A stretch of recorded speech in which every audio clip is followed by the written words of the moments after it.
విశ్వ friendship day కావడంతో జాను కోసం తన ఇంటికి వస్తాడు. ఇక వచ్చిన తర్వాత జాను సంతోషపడిపోతూ ఉంటుంది. పెళ్ళైతే అన్నీ మారిపోతాయి కదా అని విశ్వ జానుని అడుగుతూ ఉంటాడు. అలా ఏముండదు అని జాను చెప్పేసరికి విశ్వ సంతోషపడిపోతూ ఉంటాడు.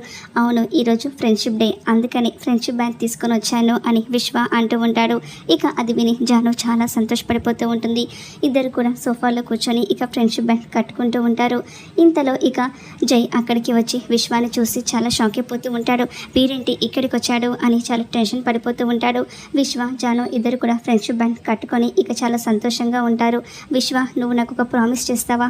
ఏంటి అని జాను అడుగుతూ ఉంటే, నా ఫ్రెండ్షిప్ని ఎప్పటికీ కూడా వదలవు కదా, ఎప్పుడు కూడా నన్ను ఫ్రెండ్ లాగే ఉంటాను కదా అని విశ్వ ప్రామిస్ అడిగేసరికి జాను విశ్వ చేతిలో చేయి వేసి ప్రామిస్ చేస్తూ ఉంటుంది. ఇక జాను చేతిని విశ్వ ముట్టుకునేసరికి జైకి చాలా కోపం వస్తూ ఉంటుంది.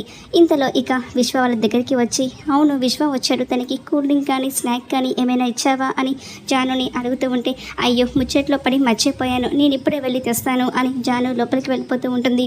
ఇక జై విశ్వతో, మిమ్మల్ని ఎప్పటికీ కూడా కలవనివ్వను అని అంటూ ఉంటాడు. అది విన్న విశ్వ, తనని ఈ జైల్లో బంధించేశావు కదా అని అడుగుతూ ఉంటే, అవును, తను నాకు మాత్రమే సొంతం, తను నన్ను దాటి ఎక్కడికి కూడా వెళ్ళలేదు అని జై చెప్తూ ఉంటే, లేదు, నేను తనని బయటికి తీసుకొస్తాను అని విశ్వ జైకి ఛాలెంజ్ చేస్తూ ఉంటాడు. ఇక ఏం జరుగుతుందో రాబోయే ఎపిసోడ్లో చూద్దాం.